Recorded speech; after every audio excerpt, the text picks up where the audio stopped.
Et c'est la suite du 14-17 sur LCI. Nous accueillons notre invité Michel Reynaud. Bonjour. Bonjour. Vous êtes professeur de psychiatrie et d'addictologie à l'hôpital Paul Brousse. Vous êtes président de la fondation Action Addiction. On va voir d'ailleurs régulièrement sur l'écran le site de votre fondation actionaddiction.org. C'est ça, exactement. Michel Reynaud, on a choisi de vous inviter parce que le Sénat se penche sur une proposition de loi de la sénatrice écologiste Esther Benbassa, une proposition de loi destinée à autoriser l'usage et la vente contrôlée du cannabis. D'abord, votre réaction sur ce texte de loi, assez surprenant, en tout cas au Sénat. Non, parce qu'au Sénat, il y a des Verts et que les Verts sont porteurs de ce projet de longue date.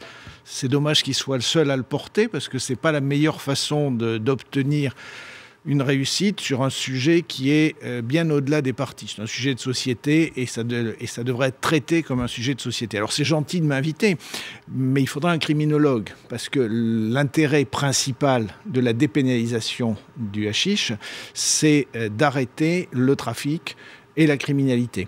Esther Benbassa rappelle qu'il y a entre 1 et 2 millions de consommateurs en France de cannabis, alors que pourtant la législation est une des plus dures d'Europe en la matière. Une des législations les plus dures d'Europe, qui est appliquée d'une façon peu compréhensible pour les jeunes et assez injuste, puisque certains sujets sont plus facilement ciblés que d'autres, mais surtout qui a fait la preuve de son inefficacité. Il y a eu entre 2007 et 2012 une action politique forte du président de la MILT à l'époque, M. Appert, qui voulait vraiment lutter et qui a mis tous les moyens possibles de police et de justice pour qu'il y ait une véritable répression, qui a pris des textes clairement répressifs et les résultats ont été aussi inefficaces que la procédure précédente.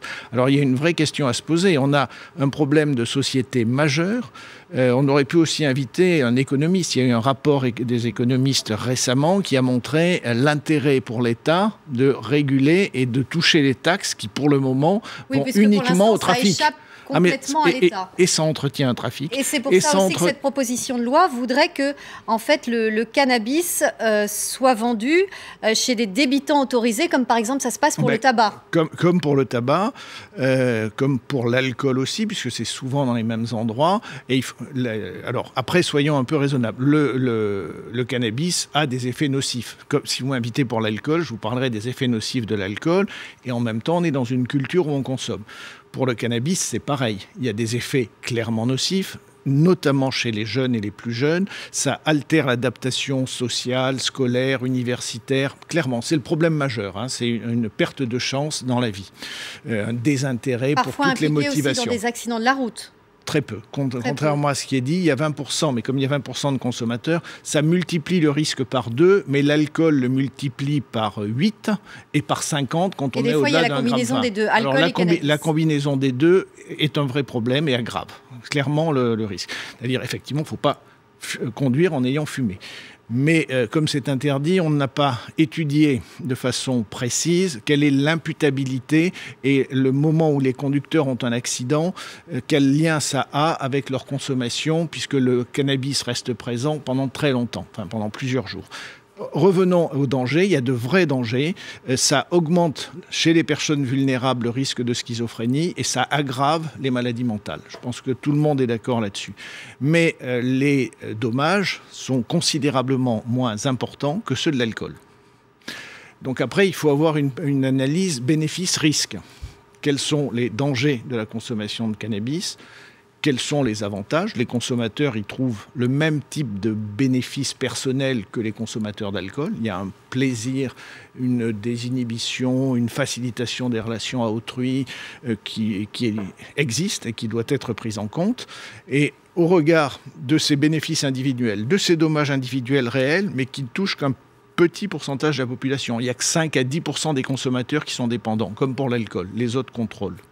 Vous avez des consommateurs qui viennent vous voir à l'hôpital pour se débarrasser de cette addiction? C'est notre pain quotidien. C'est pour ça que je vous disais que je ne suis pas le mieux placé. Nous, on voit que les gens qui en souffrent. On a les sujets dépendants, les sujets qui ont des problèmes d'insertion scolaire ou universitaire, les familles qui sont extrêmement embêtées. il y a assez souvent d'autres addictions en même temps, et souvent de l'alcool, éventuellement d'autres produits. Et là, on rentre du fait de ces multiconsommations dans des situations encore plus difficiles à traiter. Le service de psychiatrie dont je m'occupe aussi a également des patients aggravés par le cannabis. Donc oui, notre vie, notre pain quotidien, c'est de soigner des gens qui souffrent du cannabis. C'est pour ça. Mais à côté de ça, quand on regarde le pourcentage de personnes atteintes, le pourcentage de personnes consommatrices, les dommages sociaux qui ne sont là pas liés au cannabis, à l'exception du petit risque d'accident routier, mais les dommages sociaux qui sont la délinquance, les circuits parallèles, le trafic, l'économie parallèle, qui finance le terrorisme, il faut le dire aussi, par le biais des taxes qui sont prises lorsqu'on traverse, par les drogues, lorsqu'on traverse le Sahara. Donc il y a une analyse à mener sur la façon dont on pourrait limiter la casse. L'aspect financier. Sur l'aspect financier, puisque là, les taxes reviendraient à l'État, mais ce n'est pas à moi de le dire, c'est à Bercy et aux économistes. Oui, d'ailleurs, il y a des États aux États-Unis, l'État de Washington et du Colorado, qui ont légalisé de manière contrôlée le cannabis. Du coup, ça a généré énormément de recettes, puisque c'est taxé à 30%. J'ai lu un chiffre, par exemple, qu'en un an, cette vente contrôlée avait rapporté jusqu'à 690 millions de dollars. Oui, c'est ça. Moi, j'avais 700 millions dans un des États.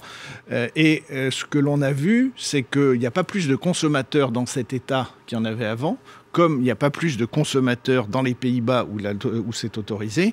Par contre, il y a des consommateurs qui viennent d'autres États pour se fournir. Donc il y a une augmentation de la consommation, donc une augmentation des taxes, mais il n'y a pas d'augmentation de la consommation, c'est les sujets de cet État-là. Et alors, les produits dans ce texte de loi, ce seraient des produits en teneur à substances psychotropes qui seraient définis par un arrêté du ministère de la Santé. Alors, il faut savoir que le cannabis des années 60-70 était dosé à 4% de THC. C'était le cannabis babacool qui laissait penser à certains de ma génération qu'on pouvait dépénaliser. Dans les années 90-2000, on a vu exploser le taux de THC qui est maintenant entre 10, 15, 20, 25%, donc dont les effets sur le cerveau, sur le fait que l'on peut être accroché, sur les complications psychiatriques sont beaucoup plus importantes. De la même manière qu'entre du vin et de la vodka, il y a un taux d'alcool très différent et des effets différents. Et notamment sur les cerveaux des plus jeunes. Et notamment Alors clairement, les cerveaux des adolescents développent leur capacité à gérer le plaisir, à gérer leur autonomie, à gérer leur relation avec les autres. Et c'est sur ces voies-là que viennent se greffer toutes les drogues. Et qu'elles le détournent à leur avantage et qu'elles deviennent l'intérêt principal de quelqu'un. Et c'est logique que ce soit à l'adolescence et chez le jeune adulte, puisque la partie du cerveau qui se développe et qui se mature à ce moment-là est celle sur laquelle agissent les drogues. Donc c'est pour ça que l'essentiel des consommations se fait chez les jeunes et les jeunes adultes, mais c'est pour ça aussi que les complications majeures sont à ce moment-là et que s'il y avait une véritable action de santé publique à mener, ça serait de tout faire pour limiter la consommation de l'alcool, du tabac et du cannabis chez les moins de 18 ans.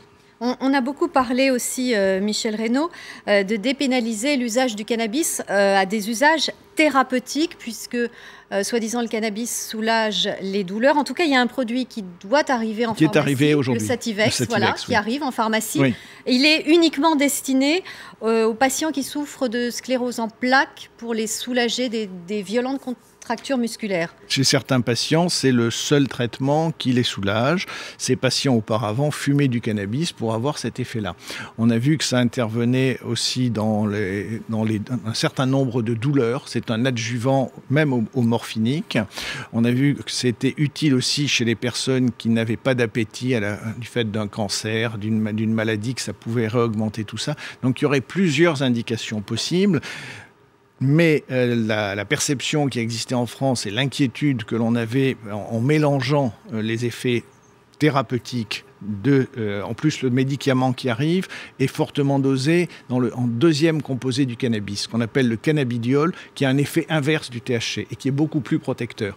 Et les trafiquants ont augmenté le taux de THC et diminué le taux de cannabidiol. On a du cannabis génétiquement modifié, c'est extrêmement facile à faire et donc beaucoup plus toxique. Donc l'intérêt, ça serait effectivement de pouvoir avoir un cannabis à peu près régulé. Et quant aux médicaments, je vous rappelle que tous les produits susceptibles d'entraîner une une addiction sont en même temps capables d'être thérapeutiques. Le meilleur exemple, c'est les morphiniques, qui sont à la fois le meilleur traitement de la douleur et en même temps ce qui est le plus addictif. Et en tout cas, l'accès est très, très limité, très restreint, même si c'est vendu en pharmacie. Merci d'être venu sur ce plateau, Michel Reynaud, professeur de psychiatrie d'addictologie à l'hôpital Paul Brousse. Je rappelle votre site actionaddiction.org. Merci. Action au pluriel et addiction au pluriel, il y a beaucoup d'actions et beaucoup d'addictions. Merci Michel Reynaud. Merci à vous.